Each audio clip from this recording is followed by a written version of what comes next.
écoutez le podcast de So Sweet Planet.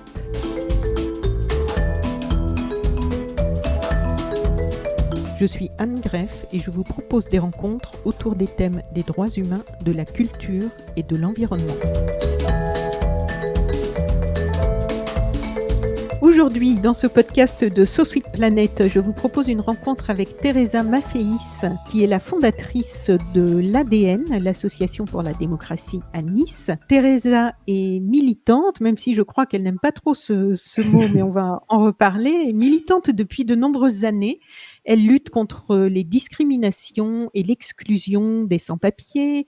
Elle lutte pour la scolarisation des enfants roms, pour les droits des femmes, entre autres. Et nous nous sommes donné rendez-vous aujourd'hui pour parler d'un livre coécrit par Teresa Mafféis et la journaliste Aurélie Selvi. Et ce livre s'intitule « Les Sentinelles, chroniques de la fraternité à Vintimille ». Et pour planter tout de suite le décor, si vous le voulez bien, Teresa, je vais lire le petit résumé qui est sur la 4e de couverture du livre. Et ensuite, nous allons pouvoir nous dire bonjour. Vintimille, ville frontière italienne, supermarché des Azuréens en quête de cigarettes à prix cassés, s'illustre pour une autre spécialité, le transit de migrants. Fuyant l'horreur des zones de conflit ou la brutalité des dictatures, ce sont des milliers de jeunes hommes, femmes et enfants qui trouvent refuge dans cette cité balnéaire et ces montagnes environnantes.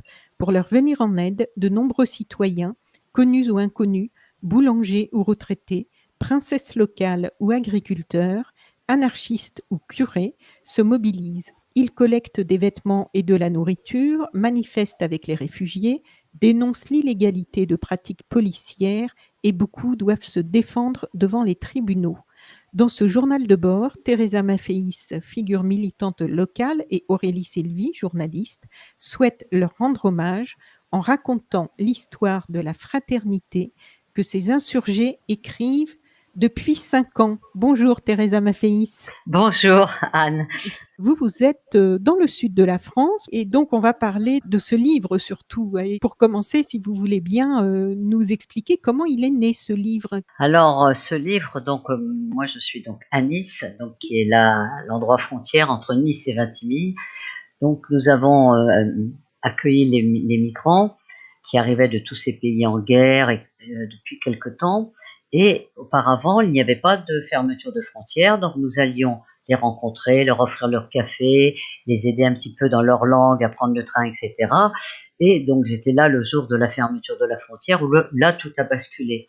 Donc depuis le jour de la frontière, en juin 2015, nous nous sommes mobilisés avec d'autres pour aller à Vintimille aider les Italiens, pour recevoir également les migrants qui réussissaient à passer la frontière et qui étaient un petit peu perdus dans Nice ou ailleurs, pour les aider aussi dans leur demande d'asile pour ceux qui le voulaient, et puis pour tout ce qui était de première nécessité. Et surtout, on a beaucoup aussi aidé les mineurs, parce qu'il y avait beaucoup d'enfants qui partaient tout seuls. Je me souviens à la gare, au début, quand ils étaient là, il y avait des gens, leur maman ou leur papa leur donne des cartes des Western Union avec un code afin qu'ils ne se fassent pas dérober lorsqu'ils passent dans les pays. Et on s'est aperçu qu'il y avait des gens qui venaient leur dire écoutez, donne-moi ta carte, je vais aller chercher l'argent, et qui partent avec. Donc on était assez vigilants un petit peu, parce que vous savez, quand il y a de la misère ou du désespoir, il y a toujours des vautours auprès, et on était un petit peu là, et puis pour les réconforter, et c'était indispensable. Donc depuis juin 2015, on n'a pas cessé, enfin je n'ai pas cessé, mais je ne suis pas la seule. C'est pour ça que je dis militante, ça me met dans une autre catégorie, je me considère comme toutes les autres, humaine, point barre. Mais c'est vrai que, donc on est allé, on a mobilisé des gens. Bon, moi j'étais un petit peu plus disponible, parce que c'est vrai que je suis plus coutumière, puisque je fais des permanences aussi pour les sans-papiers depuis très longtemps. Je m'occupe, comme vous le disiez, de l'exclusion, donc je suis plus coutumière de la rencontre avec l'autre. Et donc on a depuis, donc ça fait plus de 5 ans, que pratiquement toutes les semaines ou tous les jours, lorsqu'il y avait des urgences, j'allais à Vintimille, soit pour aider les gens, soit pour faire des veilles à la frontière, puisqu'il y avait des arrestations illégales, soit pour apporter à manger, soit tout simplement pour donner des cours de français, soit tout simplement pour dire bonjour à tout le monde. Et donc, par rapport à la question, comment est né ce livre ? Alors ce livre, justement, pardon, donc c'était pour vous situer un peu pourquoi on avait fait ça. Donc ce livre est né, donc notre association est aussi une association qui pense que la culture est un très bon moyen, un très bon vecteur d'information, plus que les discours. On n'est pas vraiment des gens de discours, on ne fait pas beaucoup de communiqués, mais on a beaucoup pratiqué beaucoup de choses. On a fait du cinéma, on a fait quand les Tunisiens étaient venus là, on a fait un film. Et donc, on s'est aperçu, donc on a fait une exposition photo qui retrace tout ce qu'il y a dans le livre à peu près. Et donc, Donc les elle a 5 ans. les 5 ans. Enfin, Mm. à moins la période Covid, puisqu'on on n'a pas Oui. photographié, enfin bon, on n'avait pas tellement. Donc, on a fait cette expo photo a tourné en France, en Belgique, en Suisse. Et alors, la première fois qu'elle a tourné, c'était à Nice. Et quand je voyais les gens me disaient, qui pleuraient, je dis, mais les gens n'étaient pas au courant. Alors, moi, je suis tout à fait étonnée de savoir, parce que bon, la presse en a beaucoup parlé, etc. Donc, les gens, en fin de compte, découvraient toutes ces phrases-là. Bon, ils savaient un petit peu, mais pas beaucoup. Enfin, c'était approximatif. Et donc, les gens étaient très attentifs à ce que c'était. Donc, on l'a signalé un petit peu partout. Je me souviens d'une université, les étudiants de l'université de Belgique, à Bruxelles, avaient fait quelque chose d'intéressant. Ils avaient donc l'exposition photo. Ils avaient mis une grosse affiche avec des ronds, enfin une espèce de graphique, et Mhm. ils avaient appelé votre degré de connaissance de ce qui se passe en Italie, de la crise migratoire. Ils avaient appelé ça. Et les gens mettaient des pastilles. Et c'était entre 0 et 1. Donc, c'est pour ça que quand on s'est aperçu de ça, bon, les photos, c'est une image qui reste, mais le livre, c'est quelque chose qui va rester. Le livre, c'est quelque chose qu'on peut lire, qu'on peut prêter, qu'on peut donner à Oui. quelqu'un, etc., et qui va faire beaucoup plus circuler que l'exposition photo. C'est pour ça, donc, on a fait ça. Vous êtes sur le terrain et dans votre position, comme beaucoup Oui? d'autres, la réalité, c'est que vous ne pouvez rien faire en amont. Vous n'êtes pas en position de faire bouger Non? les lignes politiques et tout ça. Et par contre, sur le terrain, vous vous retrouvez avec quasiment dans les bras des familles, des enfants, des mineurs, des gens en souffrance physique, en souffrance psychologique, en souffrance tout ça. Et il y a une question de se battre pour que soit respectée la dignité de ces vies humaines. C'est ça qui m'a intéressée Parce dans votre approche. qu'effectivement, enfin, quand on le regard des autres sur les migrants, les gens me disaient tout le temps, c'est bien ce que vous faites, etc. Mais tous ces gens-là ne sont jamais allés à Vintimille, alors que, faut savoir que Nice, c'est à une demi-heure de Vintimille. Donc, c'est D'accord. pas à l'autre bout de la France. Donc, ces gens-là n'y allaient pas, et bon, et tu savais pas pourquoi. Quelquefois, Mmh. les gens me disaient, je veux bien y aller, mais si tu viens avec moi. Donc, on voit bien qu'il y a quand même une approche qui n'est pas aussi naturelle et simple que ça. C'est pour ça que dans le livre, ces histoires qui sont des histoires simples et diverses, je veux dire, où ces gens-là vont pouvoir se reconnaître. Parce que les gens ont l'impression que quand vous faites quelque chose, par exemple, quand on va sur les camps roms, les gens nous disent toujours la même chose. C'est bien ce que tu fais, mais nous, on peut pas. Mais personne ne veut dire pourquoi elle peut pas. Personne ne me dit pourquoi ils ne peuvent pas. Mais après, si vous leur expliquez, mais c'est bien, etc., c'est pas suffisant. Je pense Mmh. que quand les gens ne peuvent pas faire de la présence, quand les gens, pour des raisons, quelles qu'elles soient, c'est-à-dire que le fait que, bon, déjà, je me souviens de l'impact des images, mais dans le livre, moi, je le vois parce que beaucoup de gens nous appellent en nous disant, je vous remercie, on ne savait pas que tout ça était comme ça, on ne savait pas toutes ces histoires, on ne savait pas, il y a des histoires qui sont tristes, il y a aussi des belles histoires, etc. Oui. Et ce qu'on voit dans le livre, en fin de compte, c'est que de positif. Il n'y a jamais eu de problème, parce que je veux dire, quand les gens vous disent n'y vont pas, ils ont tout peur Mmh. des problèmes que pourrait causer telle personne, etc. Ce qui n'a jamais existé. Et ça, on n'a rien caché du tout, puisqu'on y a été, enfin, on y Mmh. était tout le temps. Aurélie aussi venait très souvent, et c'était d'une convivialité extraordinaire entre tout le monde, quoi. Il y avait plus de couleur de peau, il y avait juste le problème de la langue, c'est tout. Et c'est ça qu'on a voulu donner, c'est que les gens, c'est vrai que moi j'ai été émue. Il y a des personnes qui nous disent merci, ou des personnes me disent, c'est comme un film sur la vie. Une dame, elle m'a dit ça. Donc ça veut dire qu'elle connaissait pas la vie qui se passait là-bas, et enfin, c'est pas un film. Mais c'est ça qu'on a voulu faire, et on le voit, on le sent dans les retours qu'on a des personnes. On n'avait pas de prétention d'être écrivaine dernière, on voulait simplement dire, voilà, il y a des gens qui souffrent, il y a des gens qui souffrent pas, et il y a des rencontres entre toutes ces personnes. Et les rencontres ont été très magnifiques, parce qu'il y en avait beaucoup d'autres, effectivement, mais on n'a pas pu tout mettre, enfin, mais on pourrait faire un deuxième tome. Mais je me suis demandé d'ailleurs pourquoi, qu'est-ce qui fait qu'il y a des endroits, parce qu'il y a des endroits j'ai des amis qui sont allés en tant que bénévoles dans des camps dans Paris intramuros ou juste autour, et là il y a des problèmes de violence régulièrement, il y a des problèmes de gens qui pètent les plombs, qui se battent, pas tout le temps, hein, mais il y en a. Et qu'est-ce qui fait qu'il y a des endroits où c'est plus apaisé et où ça se passe mieux, selon vous? La configuration à Vintimille, parce que dans le sud de l'Italie, il y a plus de problèmes, mais nous, on n'a pas relaté ce qui se passait dans le sud de l'Italie, puisque Oui, les grands camps sont dans le sud de l'Italie. Si vous voulez, d'accord. Vintimille, c'est la fin du voyage. c'est la fin du voyage, c'est la frontière. Donc théoriquement, ils arrivaient pour passer. Et leur Oui. objectif, c'est de passer. Donc l'église l'église, enfin de la Caritas qui a ouvert ses portes, ou même lorsqu'ils dormaient dans des campements, les campements n'étaient pas surchargés comme à Paris. Ça n'a pas de commune mesure. Effectivement, il y a eu jusqu'à 1000 personnes qui dormaient ou dans la Caritas ou dehors, mais ça n'a rien en comparaison avec ce que les gens ont vécu à Paris ou dans d'autres villes. Oui. Et de plus, comme nous étions à la frontière, les migrants, soit aidés par des militants, soit aidés par des bénévoles, soit aidés par des familles, soit tout seuls, passaient la frontière. Si vous voulez, il y avait un camp de la Croix-Rouge qui accueillait ces migrants, et ce camp de la Croix-Rouge il a accueilli beaucoup de monde, mais il n'était jamais plein parce que tout le monde partait. Vous voyez là, suite au Covid, il en restait 125 dedans. Là, il en reste plus que 20. C'est que les gens ont réussi à passer. Et des façons de passer, il y en a beaucoup. Ils ont tellement, si vous voulez, quand ils nous disaient que ils n'arrivaient pas à comprendre, comme est dans le livre, qu'ils étaient enfermés dans des pays libres, et eux, ils ont continué. Il y a eu beaucoup de morts. Il y a des gamins qui sont tombés des ponts. Il y a des Oui, gens on va en qui ont parler. été Oui. brûlés.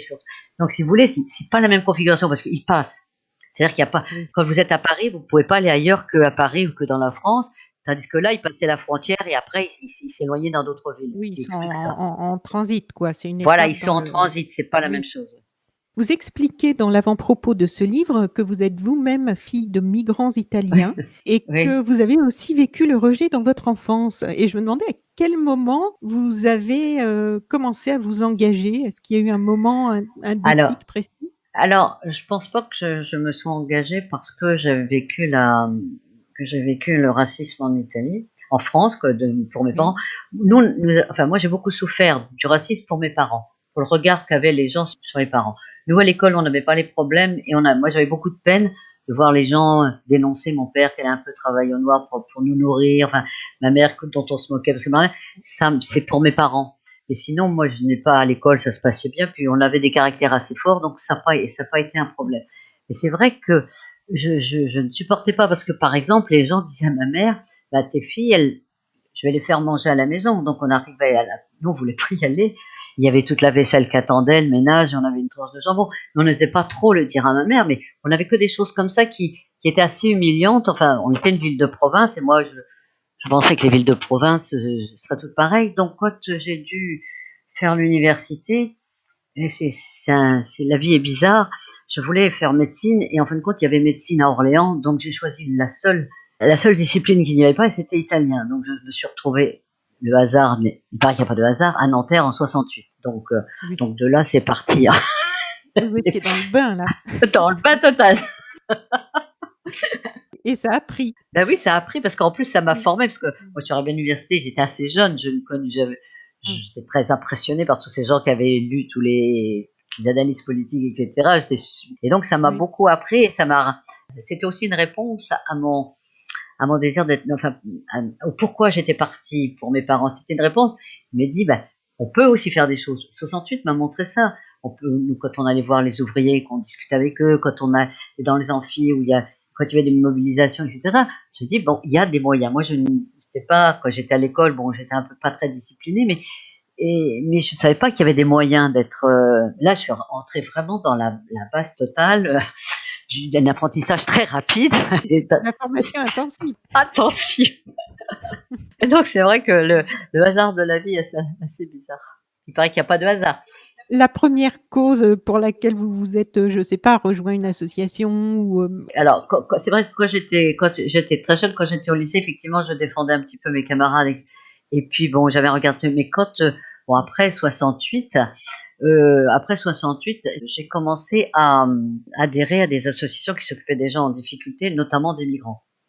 Après, je me suis pas occupée que des migrants, donc c'était des associations plutôt humanitaires. C'est du soutien scolaire, on était les familles, on faisait des traductions, etc. Et c'est vrai que ça m'a un petit peu formée, mais ça me suffisait pas. J'avais envie quand même pas de me battre au sens, mais d'aller plus loin que de faire des cours de français, et puis de voir ce qu'on voyait les parents, enfin, on avait quelquefois les enfants, les parents qui avaient subi la même chose et qu'on était au même point, donc on s'est dit, faut avancer. Donc après, effectivement, on a un petit peu avancé, mais ça m'a beaucoup formé sur le rapport à l'autre, parce que je m'étais beaucoup occupée des femmes, notamment, des femmes étrangères et des enfants. Et ça a été vraiment non seulement très formateur, mais il y a eu des échanges très très très forts. parce que j'ai compris que, pour moi, c'était des gens comme nous, mais eux, ils étaient habitués à ce qu'on les traite comme, les traite pas, mais qu'on leur parle un peu de façon un peu scolaire ou un peu. Moi, je n'étais pas. Condescendante? Oui, voilà. Moi, je n'étais pas amie, mais une relation normale. Et ça a toujours été un peu mon fil conducteur. Je n'ai pas à faire semblant d'être amie, d'être maman, d'être sœur. Ça, de toute façon, c'est pas dans mon caractère. Et ce qui fait que c'est c'est plus c'est plus direct et c'est plus sain. Enfin, ça me semblait beaucoup plus Oui, sain que oui. de faire autrement. Et j'ai tout le temps fait comme ça, même quand on est sur les camps roms, ils me disent des choses qui sont pas vraies, je leur dis que c'est des menteurs. Enfin, je veux dire, mais je vais pas par quatre chemins. Et ça les amuse beaucoup d'ailleurs. Oui, parce qu'on est un peu amis de relation comme ça. Voilà. Puis bon, je veux dire, si vous voulez aider les gens, c'est à poursuivre leur vie, c'est pas en faisant du misérabilisme, c'est pas non plus en disant mes pauvres, mes pauvres, mes pauvres. Ça, je l'ai vu parce qu'ils n'ont pas besoin de ça. Ils ont déjà sur leurs épaules vraiment beaucoup, beaucoup de, notamment, bon, on voyait les migrants là qui arrivaient là quand vous entendez leurs récits là entre la Libye, etc. T'as pas besoin en plus de faire du misérabilisme. T'as Oui. envie de leur faire continuer leur route et être à égalité à côté d'eux. Page 55, le début du chapitre des ados à la rue commence ainsi. Silencieuse jusque-là, la municipalité de Vintimille prend un arrêté coup de poing le 2 juillet, donc là on est en 2015 je crois, Mmh. dont l'objet est l'interdiction de distribuer de la nourriture aux migrants dans des lieux publics en dehors des personnes autorisées. Cet arrêté sera révoqué puis rétabli à plusieurs reprises avant d'être à nouveau suspendu fin avril 2017. Pour le contourner, les solidaires français regorgent d'inventivité. En fait, tout le Oui. long du livre, on voit, il y a d'un côté des Oui. décrets qui tombent, des décisions de justice, des textes à appliquer, à exécuter pour les forces de l'ordre. Et puis de l'autre, il y a les gens qui sont sur le terrain et qui doivent gérer en fait les conséquences de tous ces textes. Et là, par rapport à celui-ci, là, l'interdiction de distribuer de la nourriture, puisque ça, c'est quelque chose qui est revenu dans plein Oui. d'endroits en Mmh. France, je me demandais, en fait, donc pourquoi vous les contournez et qu'est-ce qui se passe si vous ne le faites pas? Tous Et ensemble, on s'est dit, voilà. enfin tout le monde a dit on va continuer. Au début, ils avaient invoqué les problèmes d'hygiène. Enfin, tout le monde a décidé de continuer. Donc chacun à sa façon. On avait, nous on y allait, enfin, même quand on y allait et que c'était interdit, les policiers italiens qui nous arrêtaient, enfin moi je parle italien, je dis excusez-nous, les Français on savait pas, etc. On fera plus. Ça, ben, on venait quand même. Au bout de 3 fois quand même, ça ne marchait plus trop. Mmh. Mais ce qu'on avait fait aussi, c'était on préparait des sacs, des petits sacs, et en voiture, on tournait dans toute la ville, et comme un peu le Tour de France, vous savez, Oui. et on donnait, alors, quand on voyait des migrants dans la rue, on s'arrêtait, on leur donnait, etc. Quand la police arrivait, on se cachait, à la fin, c'était presque un jeu. Ça les faisait rire, les migrants, parce qu'ils couraient, nous on courait. Enfin, ils étaient devenus amis. Donc, on tournait dans toute la ville et on les distribuait comme ça. On avait trouvé des feintes, on mettait certaines nourritures quelque part et les gens savaient, etc. Mais ça n'a jamais, donc la distribution de nourriture, du coup, n'a jamais arrêté. Parce que de toute façon, on ne pouvait pas laisser les gens comme ça sans manger. Mais c'est vrai que il y a eu des scènes très très drôles, mais c'était triste quand même de distribuer comme des voleurs et que des sacs plastiques avec de la nourriture. Enfin, là moi j'en ris maintenant, mais c'est vrai que quand je voyais ces pauvres gens qui étaient là, qui avaient rien, puis qui tendaient la main pour un sac plastique, c'est comme des images qui sont assez difficiles à supporter, alors que de la distribution de nourriture, je vois pas pourquoi. En plus, le nombre, comme je vous dis, n'était pas énorme et ça se passait très très bien parce que quand on distribuait de la nourriture, enfin, il y avait beaucoup d'associations, par exemple, qui faisaient des plats, qui faisaient à manger, tout est bien.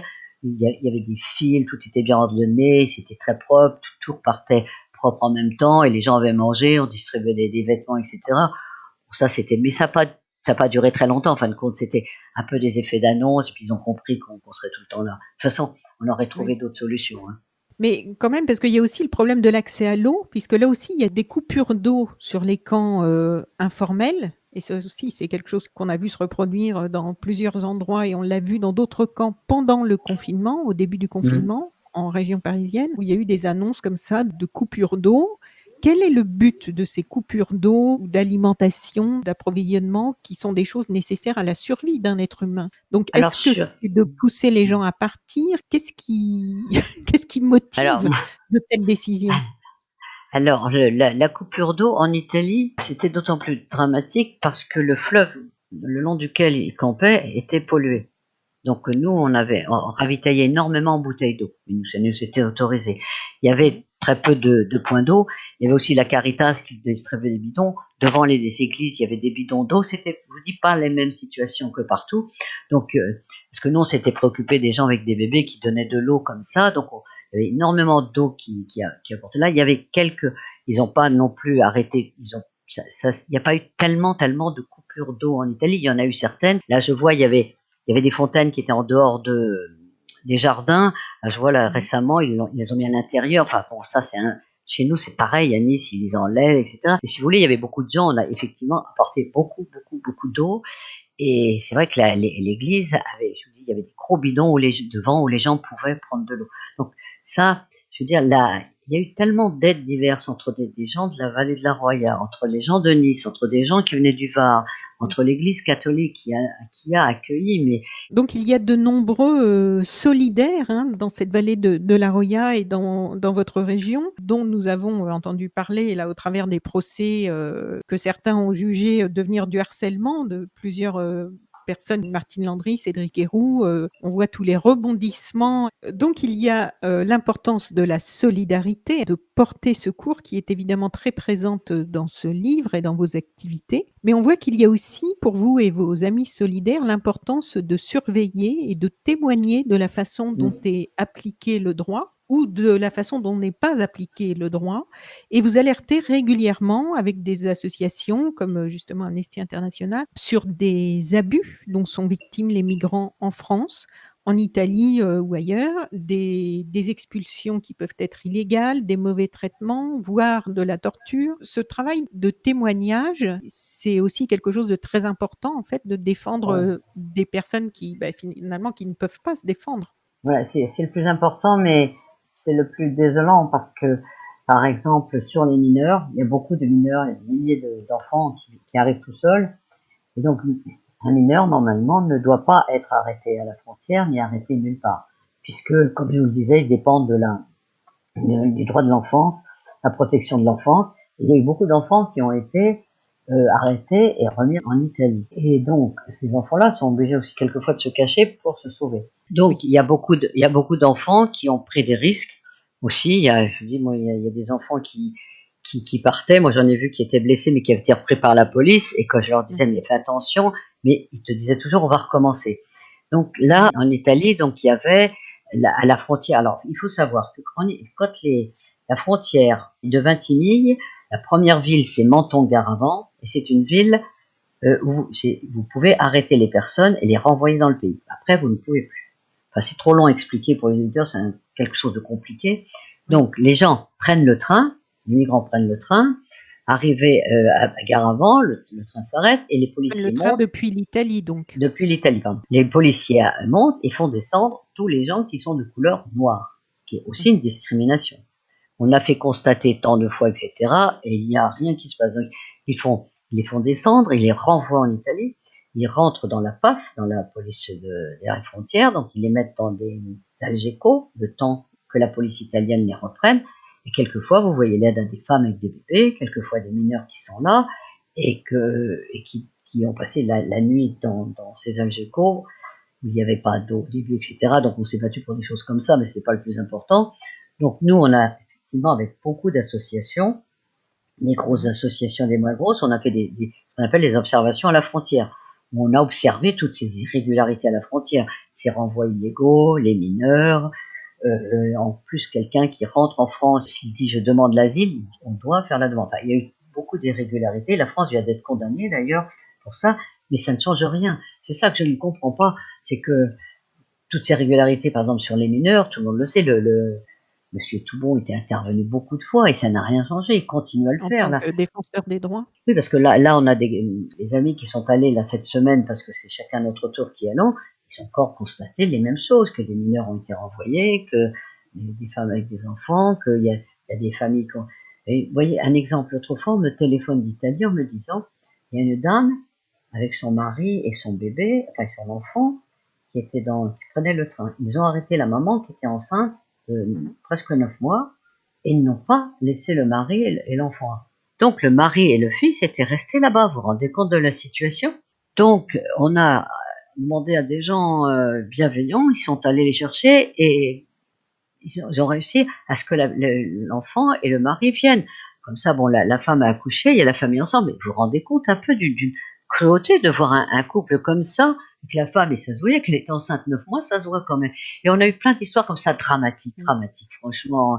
Et on a, moi je sais, parce moi je vais souvent voir j'ai des nouvelles des migrants qui sont passés, et eux veulent pas se souvenir du passé, etc. Mais ils sont maintenant heureux parce que on les a laissés passer, ils sont dans leur famille, ils sont, etc. Et puis ils travaillent. Ici, la frontière, il y a des abus, même les enfants qui veulent rentrer dans leur famille, laisser aller rentrer dans les familles. Donc la France a été condamnée pour ça. Donc il y a eu beaucoup aussi de personnes qui ont été un peu blessées, mais c'est un peu difficile. Et je veux dire, la France, pour moi, elle est condamnable parce que quand elle empêche les gens de partir, et quand on voit, enfin, il y a l'histoire de cette jeune fille qui passe sous les tunnels ou des gamins qui montent sur les hauts du toit et qui sont carbonisés, je veux dire, on est responsable de ça. Je veux dire, c'est pas possible qu'on laisse faire ça. Et c'est vraiment dramatique. Moi, je me souviendrai toujours de l'enterrement de cette jeune fille où l'évêque avait dit, vous êtes arrivé dans un pays que vous croyez libre et vous êtes plus libre puisque vous n'êtes plus là. Enfin, La c'est jeune dur quand femme même. érythréenne. Oui, oui. Et je me suis toujours demandé, enfin, c'est une image qui m'obsède, parce que tout le monde s'était mobilisé, enfin, pour payer les obsèques. Comment la maman qui avait donné ses économies, mis tout son espoir et qui aimait sa fille, l'a vu avec moi, c'est une image que je n'ose même pas imaginer. Il y a eu des scènes comme ça, et bon, mais vous savez, il n'y a pas que la France, hein, parce que regardez les pays d'Europe qui n'en veulent pas, ceux qui, etc. Et c'est ça que j'arrive pas à comprendre, c'est qu'il y a une législation européenne, que certains pays font ce qu'ils veulent, que nous, la France, l'Italie aussi, hein, je veux dire, l'Italie, ils sont pas non plus. Tout le monde fait un petit peu ce qu'il veut. La Grèce, regardez pourquoi tous les gens sont là-bas en Grèce, c'est une horreur ce qui se passe là-bas. Alors que bon, on a l'impression d'être dans une loterie. Moi, je t'en prends 10 000, moi je t'en prends. Enfin, non, c'est vraiment, c'est vraiment inhumain complètement. Et moi, vous savez, je suis allé voir en Allemagne des gens qu'on avait aidés, et ils sont très bien. Je veux dire, en France, c'est pas qu'ils avaient aucune chance d'avoir l'asile, c'était long, j'en pouvais plus, etc. Là, ils leur ont appris le français, ils parlent le français très bien, ils vont les former pour le travail. Il y a une petite fille qui est née. Ici, c'est un compliqué. Moi, je vois des jeunes ici, ça fait 2 ans qu'ils attendent l'asile et qui dorment dehors. Parce que normalement, c'est pareil. Là, on va au tribunal parce que quand quelqu'un demande l'asile, c'est pas la même chose qu'un sans-papier qui n'est pas demandeur d'asile. Il reçoit une petite aide, il doit être hébergé. Ben, tous les jeunes ici qui sont célibataires ne sont pas hébergés. Donc, à chaque fois, les associations font des référés qui sont gagnés, mais vous vous rendez compte, pendant ce temps-là, il y a des jeunes qui sont dans la rue, et je peux vous assurer que ça a modifié un peu le comportement des jeunes. Moi, j'ai emmené à l'hôpital des jeunes qui étaient dans la rue parce qu'ils commençaient à se battre, parce que ceci, parce qu'il y avait le territoire, etc. Ils allaient vers une espèce de paupérisation terrible, et la crainte qu'on avait, c'est qu'ils boivent ou qu'ils... Donc, là, il faut se battre à chaque fois pour réclamer les droits. Et heureusement, on a beaucoup d'avocats ici, enfin ici sur Nice et dans la région, qui nous aident et qui sont très compétents. Vous avez dans toutes les affaires, les avocats étaient là. Et là, pour les mineurs, le fois, il y avait 19 mineurs qui ont été sortis des foyers, c'est-à-dire qu'ils vont dans les foyers de l'enfance. Ils ont été sortis du foyer parce qu'ils contestaient leur minorité. Donc, ils les sortent, boum, dehors. Donc, il y a des familles en France, il y a des gens qui les aident, il y a des associations qui les hébergent. Donc, on va au tribunal et les réintègre. Mais si il n'y avait pas les gens, ça veut dire que ces gamins qu'on sort comme ça parce qu'on conteste leur minorité et qui vont se retrouver 1 mois et demi comme ça dans la nature, vous imaginez les risques qu'ils peuvent encourir, etc. Alors que franchement, enfin, vous voyez, il y a plein de ce sont des petites choses cruelles quand même, je pense, notamment Bah, justement, pour les jeunes. page 62, vous écrivez, alors quand je dis vous, c'est au C'est toutes les pluriel, hein, deux, oui. et Oui, oui, voilà, oui. vous et la journaliste Aurélie Selvi. Et donc vous écrivez, en février 2016, l'agence policière Europol alertera l'opinion européenne sur le fait que plus de 10 000 enfants migrants non accompagnés ont disparu en Europe sur les 18 à 24 Mm. derniers mois et redoute que nombre d'entre eux soient enrôlés dans des réseaux de prostitution. Donc le risque d'être enrôlé dans des réseaux de prostitution, il existe, Oui. malheureusement, il existe pour les mineurs, mais aussi pour les jeunes femmes et les jeunes hommes. Est-ce que depuis 2016, donc date de ce que je viens de lire là, est-ce que vous avez su ce que sont devenus ces 10 000 enfants disparus? Alors, il y a eu beaucoup d'études et d'articles là-dessus. Personne ne sait vraiment ce qu'ils sont devenus. Moi, je peux vous parler de ce qui se passait, par exemple, à Vintimille. Quand, à Vintimille, on voyait, par exemple, à la gare, pour la prostitution, après je vous parlerai des mineurs, on voyait des gens, il y avait des Érythréennes, par exemple, qui sont très jolies jeunes filles, très jeunes, qui étaient aussi des mineurs, et donc les gens venaient leur dire, ben voilà, on va vous héberger, etc. Et elles, très gentiment, elles y allaient. Donc, il y a beaucoup de prostitution en Italie, et sur la frontière. Quelquefois, moi, j'ai même vu devant les policiers voir ce spectacle-là, enfin, ces transactions-là. On était allé les voir avec une amie italienne, et eux disaient que c'était pas vrai, mais on le sait bien. Donc, il y a eu beaucoup. Moi, je me souviens quand il y avait à peu près 1000 migrants qui dormaient dans la cour de l'église. Il y avait des jeunes filles le soir qui s'en vont et qui me disent, bah, vous partez comment? Elles disent, on a trouvé des camionneurs. On n'osait même pas se poser la question de tout ce qu'allait leur devenir, quoi, parce qu'il y avait rien à faire. Il y avait rien à faire, vous savez. On leur dit, il faut que tu ailles là-bas. Et je pense que, vous savez, moi, j'avais une jeune fille qui avait été blessée, puis je l'emmène à l'hôpital et en fin de compte, elle avait un patch. Donc les mamans savent qu'elles vont traverser la Libye, qu'elles vont se faire violer, ils savent qu'elles vont affronter tout ça. Mais vous vous rendez compte, une maman qui fait ça? Et donc elles avaient des patchs contraceptifs. Donc et c'est pour ça, sinon il y aurait déjà beaucoup de bébés. Mais c'est vrai que on en parle très peu de toutes ces jeunes filles, parce qu'il n'y a pas que de la traite, il y a aussi tous les passages où les gens violaient, et même ils violaient les petits garçons dans certains cas. Donc c'est vrai que c'est quand même un phénomène et qui perdure, parce qu'on en parlait l'autre fois, j'étais en Italie, on ne peut pas donner de chiffres en Italie, etc., mais en Italie, tous ces jeunes et toutes ces jeunes filles qui sont dans le sud de l'Italie, qui remontent pour aller à Vintimille, c'est pas facile, parce que là, c'est loin, donc je suppose que le chemin est semé des mêmes embûches, enfin peut-être moins cruels que la Libye, mais je pense qu'ils sont sujets à ça, parce que en plus, l'argent, ils ont de l'argent, mais ça part vite quand même, donc et c'est vrai qu'on a jamais su. Moi, j'ai connu une jeune fille qui était enfin, que l'Église avait pris sous sa protection et qui avait été victime. Enfin, elle racontait pas, mais comme il y avait des psychologues, elle racontait pas, mais les psychologues avaient un peu. Mais elle était dans un état et tu te dis comment tu continueras à vivre comme ça, quoi. Je veux dire, les traumatismes. Et souvent, effectivement, elle raconte pas. Déjà, moi, je me souviens, les psychologues disaient, elles veulent pas raconter. Je veux dire, c'est quand il faudrait qu'on soit longtemps, vous savez, longtemps, etc. Donc, moi, je sais que personnellement, j'ai reconnu beaucoup de gens, je n'ai jamais demandé parce que ce qui leur était arrivé, s'ils ont envie de parler, ils vous parlent. S'ils ont besoin, je crois qu'ils avaient besoin d'autre chose. Ils avaient besoin d'amitié, ils avaient besoin de découvrir la France, ils voulaient savoir comment était la France, etc. Ils voulaient la géographie, c'était assez drôle, mais ils nous demandaient plutôt ça. Et apprendre le français pour pouvoir dire le train, la gare, Paris. Voilà, mais bon, c'est vrai que c'est une histoire dramatique pour les jeunes. Et là, il y a beaucoup moins d'entrées, là, depuis 2019, il y a eu beaucoup moins d'arrivées de mineurs en Europe. Ça a beaucoup baissé, alors je ne sais pas pourquoi, ils n'analysent pas, mais il y en a beaucoup moins. C'est beaucoup plus difficile de toute façon, parce que entre la Libye qui arrête, entre le fait peut-être aussi que les parents savent, parce qu'en plus, vous savez, les parents, quand les mineurs s'en vont, c'est pareil que quand une autre personne de la famille s'en va, ils vont donner toutes ces économies à l'enfant, pensant que l'enfant est je veux dire, va avoir plus de chance puisque bon, il est mineur. Mais le but des parents, c'est aussi que l'enfant puisse passer et qu'il puisse travailler, comme ça a toujours été comme ça, hein, je veux dire, depuis que puisse travailler un petit peu ou faire de l'apprentissage, etc., pour un peu envoyer de l'argent à la famille. Et il y a des parents, moi j'ai vu des gamins, tous les jours, ils ont 2 ou 3 messages. Donc ça aussi, il y a une exploitation parce que j'ai certains enfants qui sortent des foyers et ils vont répondre à l'appel des parents. Voilà, parce que les parents vont pas attendre qu'ils aient fait la formation et puis qu'ils aient du travail. Ça, c'est un peu un véritable problème. Mais maintenant, il y a beaucoup moins d'arrivées quand même de mineurs. Avant, c'était vraiment énorme. Et même de jeunes filles seules, il y en a moins. Avant, il y avait vraiment beaucoup. Dans les premiers temps, effectivement, tout le monde commencé à arriver, mais le problème, c'est qu'ils passaient, avant, comme je vous disais, ils passaient sans problème, parce que la frontière était ouverte. Donc, il y a eu cette période-là où ils ont continué à faire comme avant. Puis après, ils se sont aperçus que, bon, les frontières étaient plus difficiles, etc. Et sinon, voilà, c'était ça le problème. Donc vous avez recueilli avec la journaliste Aurélie Selvi pas mal, de témoignages de personnes, de tous horizons parmi les Mmh. solidaires et on sent que les migrants, en plus d'avoir souvent fui des situations, souvent terribles dans leur pays, sont aussi beaucoup victimes d'illusions, justement, Oui. un peu comme on en parlait là.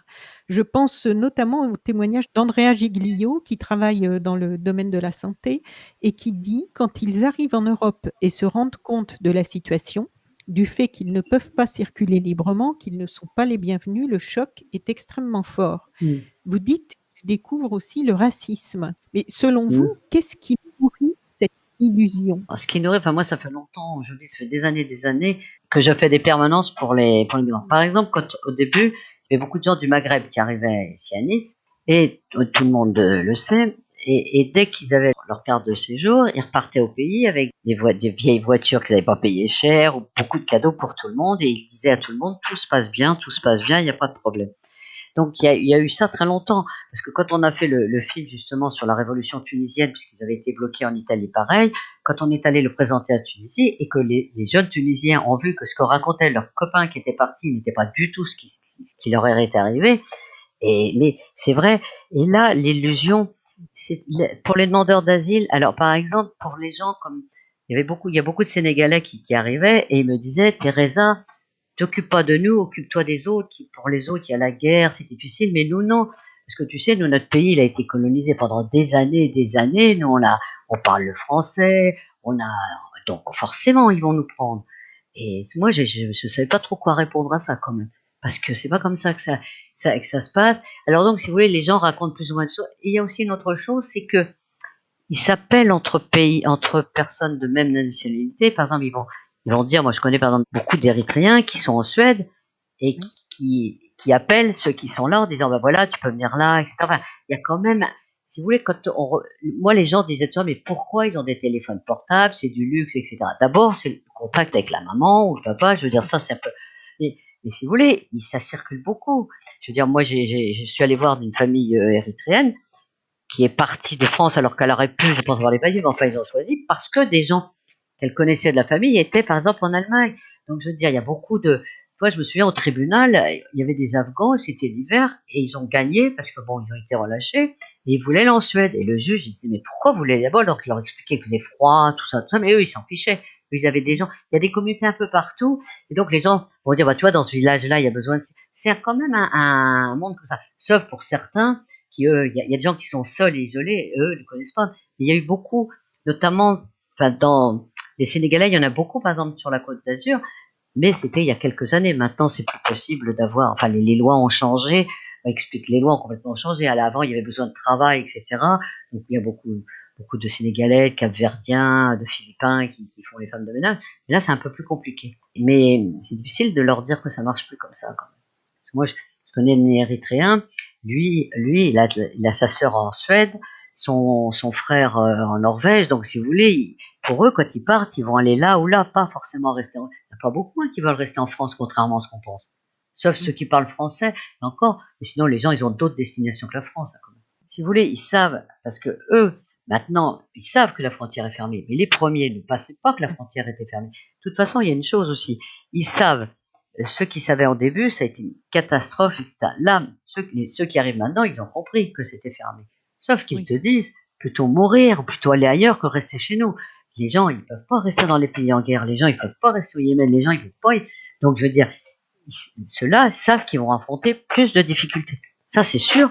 Mais ils partent quand même. Moi, ils m'ont expliqué que c'était rien par rapport à ce qu'ils vivaient dans leur pays, notamment quand on parle des violences pour les femmes, quand on parle des meurtres qu'il y a eu partout, etc., et des guerres. Vous savez, les gens qui sont en guerre depuis des années, ils te disent, nous c'est rien là, si c'est que de rester dehors, et puis on va trouver des solutions. Mais si on reste chez nous, on meurt.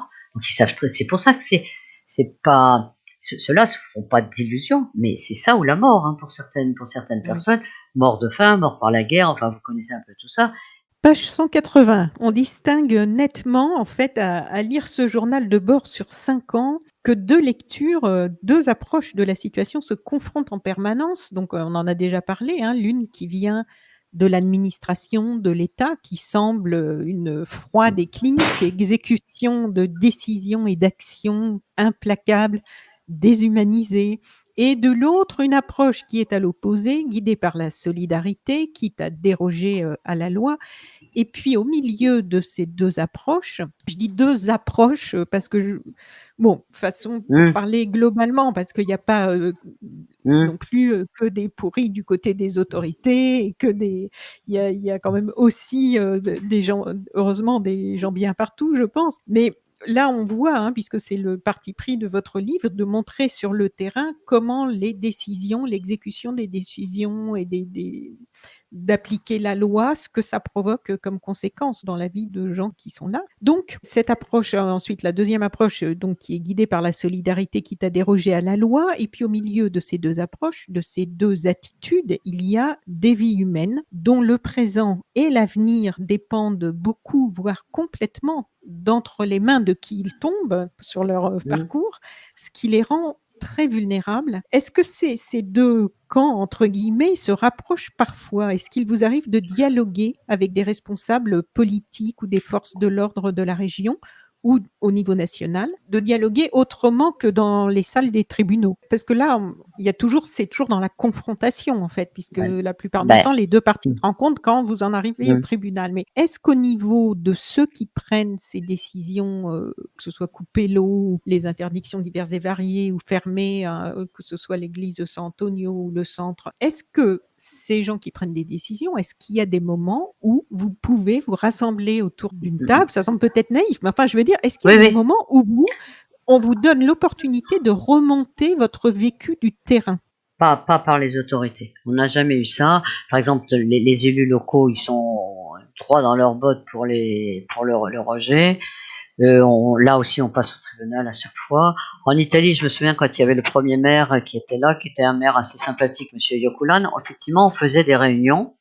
Par exemple, on faisait des réunions par rapport à la situation sur Vintimille, le camp, et cetera. Plus, donc il allait beaucoup sur le camp de la Caritas, et cetera.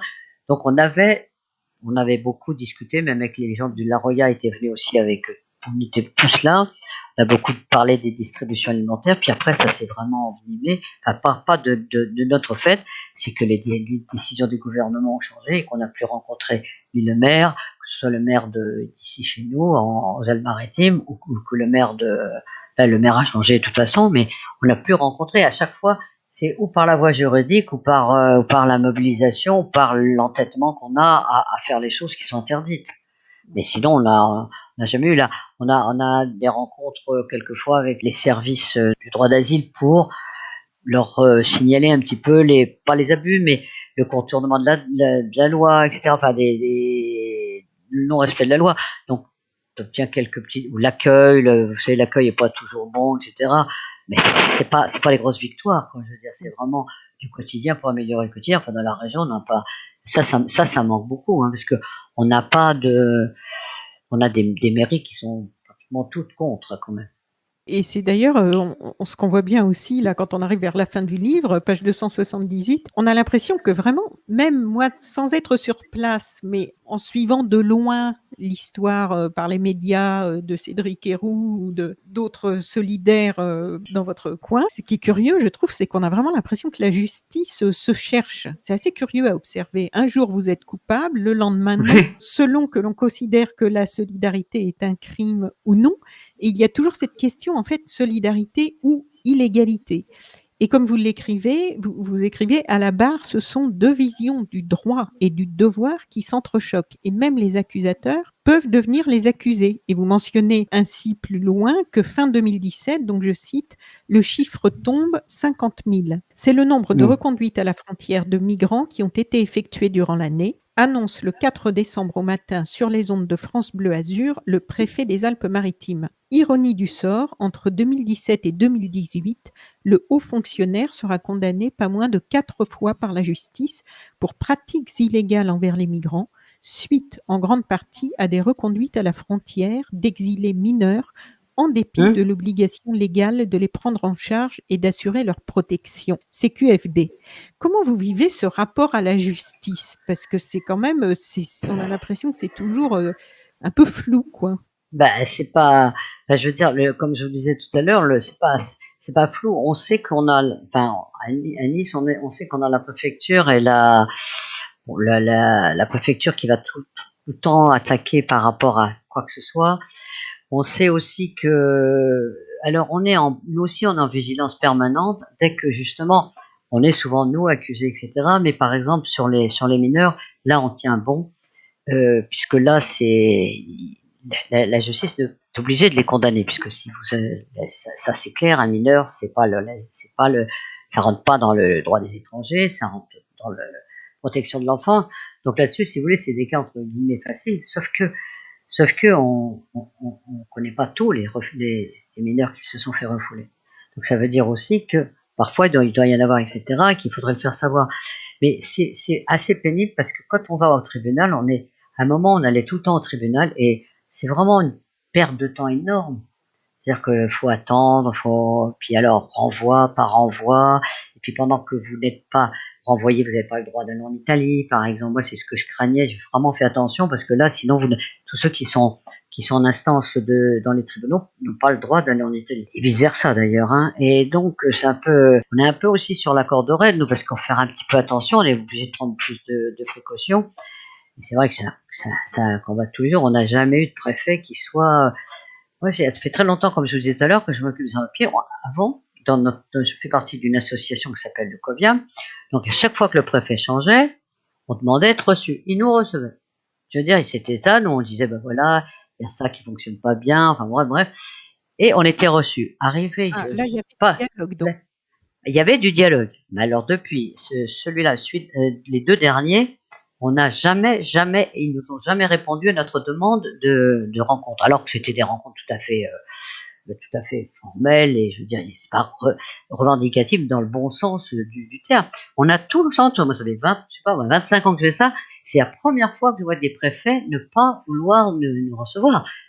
Là, on enregistre aujourd'hui le 28 juillet. Et en fait, vous parlez du confinement, vous parlez du Covid. Donc, Oui, j'imagine qu'il y a eu très peu de temps entre votre oui. point final de l'écriture et le moment où c'est publié, édité et mis dans le commun. Oui, on avait terminé le livre pratiquement et en fin de compte, je sais plus si c'est comment c'est venu, si c'est l'éditeur ou nous tous ensemble. Comme moi, je suis en contact avec l'Italie tout le temps puisque il arrivait quand même des gens qui arrivaient à passer malgré le Covid. Donc il y a la Caritas et les associations comme WeWorld, Kappa, enfin il y a beaucoup d'associations italiennes nous ont prévenus de ce qui se passait en Italie. Parce que quelquefois, quand quelqu'un arrivait, nous ont prévenus de ce qui se passait en Italie, dont c'est là qu'on explique le camp était fermé parce qu'il y a eu un cas de Covid. Et nous, ici, sur place, si vous voulez, nous, on était sur place, donc on s'est occupé des migrants qui réussissaient à passer ici. Donc nous, enfin, je dis nous, c'est tous les solidaires, faire en sorte qu'ils soient logés pour qu'ils ne traînent pas dans la rue, pour qu'ils aient des problèmes. On a un peu fait chacun, toutes les actions, on a coordonné toutes les actions qui ont été faites, dont il faisait partie. Donc ça, sur le Covid à Nice, nous, on était là, il n'y avait pas de problème. Et sur l'Italie, donc les amis italiens nous ont expliqué puisqu'il y avait eu beaucoup de gens bloqués. Il y a eu l'opération, notamment en Italie, de 300 000 personnes qui ont été prises dans l'agriculture et qui sont maintenant. Nous, on avait un vague espoir qu'il y en ait quelques-uns de régularisés. Non, ils sont de nouveau dans la nature. Donc, c'est des gens qui vont encore remonter, refaire des années, qui font cette galère-là, etc. Donc voilà, c'est pour ça qu'on avait, nous, sur Nice, toutes les associations il y a eu une grosse, c'était vraiment très, très, très bien. Il y a toutes les associations, Mais là, je il y avait. croyais, ces personnes dans l'agriculture, je croyais qu'elles avaient été, parce qu'en fait, justement, c'est votre livre là, il montre aussi les impasses et les situations un peu rocambolesques dans Ouais. lesquelles se retrouvent les autorités. Par exemple, lorsque l'Italie se retrouve dans l'obligation de régulariser ces personnes en situation irrégulière présentes sur le territoire parce que, comme vous l'écrivez, l'agriculture se meurt faute de main-d'œuvre, puis ils prennent généralement des sans-papiers parce que ça coûte moins cher, évidemment, pour faire toutes ces récoltes et que là, il y a beaucoup de choses à récolter puisqu'en plus, voilà, on Ouais. est au printemps. Mais alors, ils les ont pas régularisés, justement. C'est-à-dire que la ministre, elle s'appelle Teresa Bellanova, elle a proposé que, bon, elles estiment à 600 000, mais bon, ils se sont revenus à 300 000 personnes qui errent dans le territoire sans rien. Et il y a beaucoup de problèmes dans l'agriculture en Italie, comme ici d'ailleurs. Et elle a proposé qu'on les régule, qu'ils aillent travailler pour 6 mois simplement. Voilà, donc Régularisés temporairement. 6 mois, Le 6 mois, temps qu'on se voilà. serve d'eux. Voilà. Donc ça, c'est quand même assez cruel. parce que tout le monde avait dit oui, c'est vrai. Donc elle, quand elle a annoncé ça, elle avait les larmes aux yeux. Mais enfin, 6 mois, ça veut dire qu'ils vont être pendant 6 mois très bien, puis tout à coup ils vont recommencer. Je trouve ça assez cruel.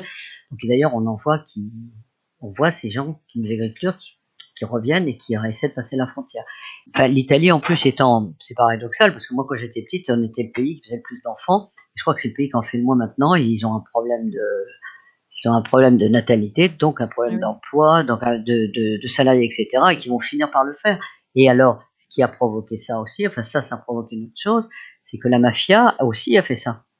Pendant le Covid, bon, on n'a pas développé ça parce que mais pendant le Covid, la mafia qui elle gérait beaucoup les sans-papiers quand ils étaient dans les fermes, n'était pas très contente que l'État s'en mêle, hein. Et donc la mafia, bon, ça concerne pas les migrants, mais il y a beaucoup de gens qui étaient endettés en Italie, comme en France, puisqu'ils n'avaient pas. Donc elle a prêté de l'argent. Je vous assure qu'en ce moment, c'est l'horreur. Et vous voyez, donc c'est un peu compliqué, quoi. Mais les gens, ils le savaient que ce serait que pour 6 mois. Mais donc ils remontent, ils reviennent. Et il y avait des gens, même, il y avait des migrants qui étaient passés en France, qui stagnaient, enfin qui n'avaient rien, qui ont appris ça et qui sont partis travailler dans l'agriculture. Donc là, ils viennent de les revirer de l'agriculture et ils remontent là. Vous imaginez, on a fait 4 ans pour arriver ici. Enfin, les gens s'imaginent pas on serait incapable de faire le millième enfin, soit la personne qui arrive ça, le millième de ce qu'ils ont pu supporter. Que ce soit les uns les autres. Comment tu peux, mais même nous, je veux dire, t'arrives pas, même quand ils te racontent pas beaucoup, mais quand tu sais le parcours, mais t'arrives pas à imaginer comment moi on se dit, on serait déjà mort, on serait déjà, je sais pas, moi, il faut vraiment, et les gens qui sont partis, je suppose qu'ils étaient comme nous, ils arrivent plus dur avant, ils ont la crainte, etc. Tu vois, c'est pour ça que nous, on les a aidés, qu'il y a eu tous ces solidaires qui les ont hébergés, etc. Tout ce qu'on veut, c'est qu'ils vivent une vie meilleure, parce que c'est ce qu'ils veulent. C'est des gens qui veulent travailler, c'est des gens, et il y a des emplois même en France qui sont pas, parce que sur les mineurs par exemple qui sont dans les centres, on leur apprend la boulangerie, on leur apprend tous ces métiers-là. Pourquoi? Parce que on va en manquer, mais ça suffira pas. Vous voyez bien, il y a des incohérences totales dans ce qu'on fait. Et puis c'est vrai qu'il y a quand même le rejet comme ça des gens qui ont souffert, c'est quand même difficile à entendre. C'est difficile à assister à des réflexions que font certaines personnes qui vivent quand même pas dans des états où il y a la guerre, où il y a la misère, et puis où tu as peur chaque matin quand même. Et ça, c'est vrai que, bon, je sais pas si le livre y contribuera, c'est vrai, mais nous, on va continuer parce que là, il y a beaucoup de gens qui arrivent à nouveau, là.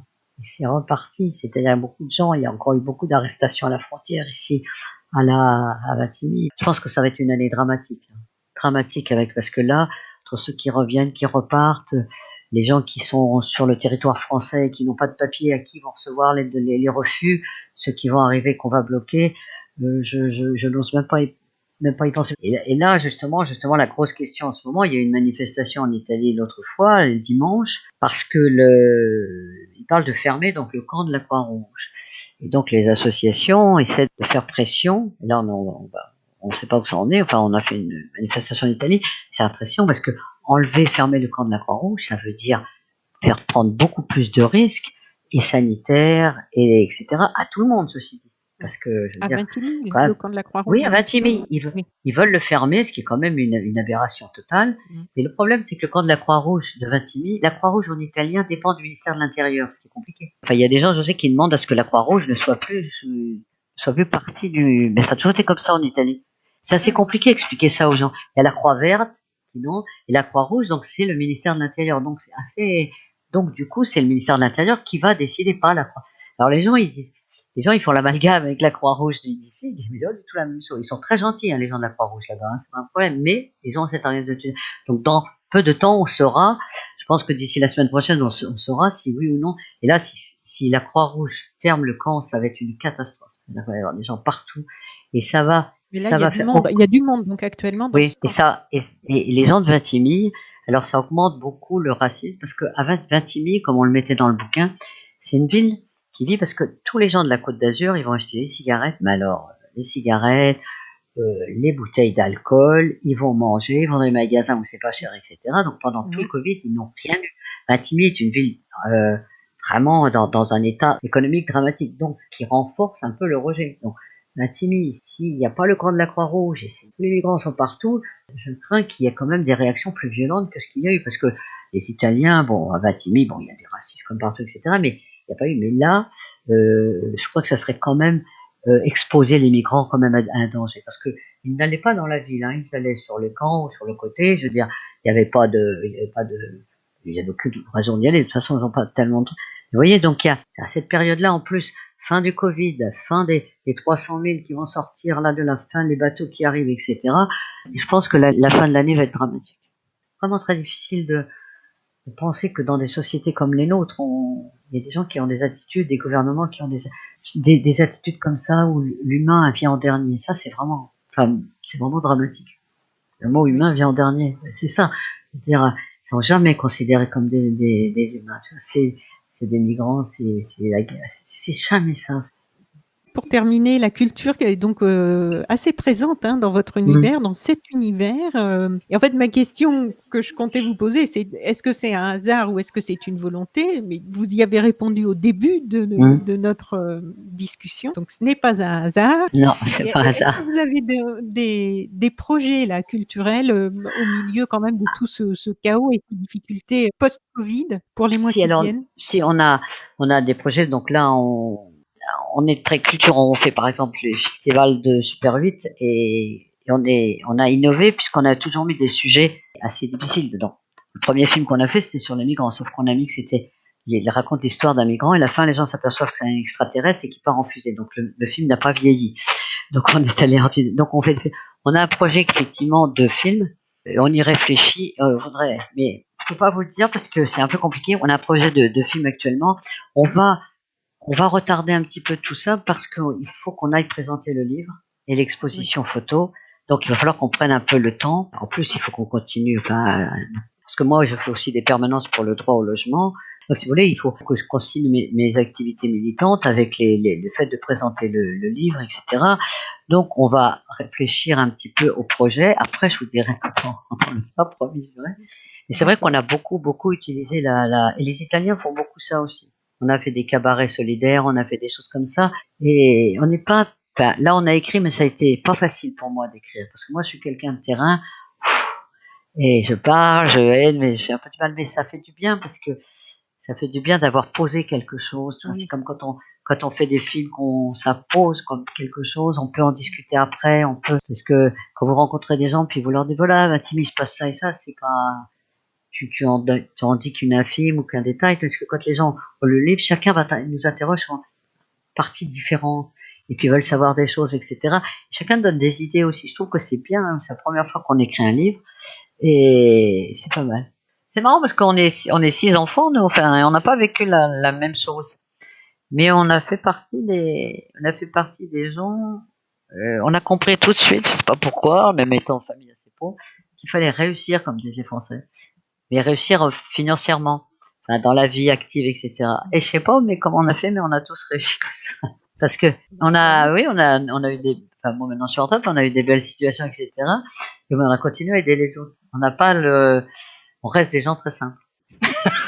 Alors, merci pour ce livre qui est vraiment un journal de bord donc sur 5 ans, qui fait quand même 280 pages, donc il y a de quoi lire. Ça se lit bien, je veux dire que c'est très accessible, bien après, voilà, il y a toutes les difficultés qui sont dedans, mais il y a aussi beaucoup d'énergie, beaucoup d'espoir, beaucoup de matière à réfléchir aussi. Donc je rappelle le titre, Les Sentinelles, chronique de la fraternité à Vintimille, de Teresa Mafféis et Aurélie Selvi. C'est aux éditions Max Milo. Merci. Voilà. Teresa Mafféis, sera traduit en italien. Oui. Merci beaucoup. Oui, traduit en italien. Il sera traduit, oui, parce qu'il y a beaucoup d'Italiens qui sont dedans, qui sont des témoins et je suis allée en Italie et donc on va faire en sorte qu'il y ait une traduction en italien, pour au moins, en hommage aussi à tous ces solidaires qui sont cités dans le livre. Voilà. Oui. Merci à vous en tout cas. Merci beaucoup et bonne continuation, si je peux dire. Au revoir. Oui, le mot de la fin. Merci.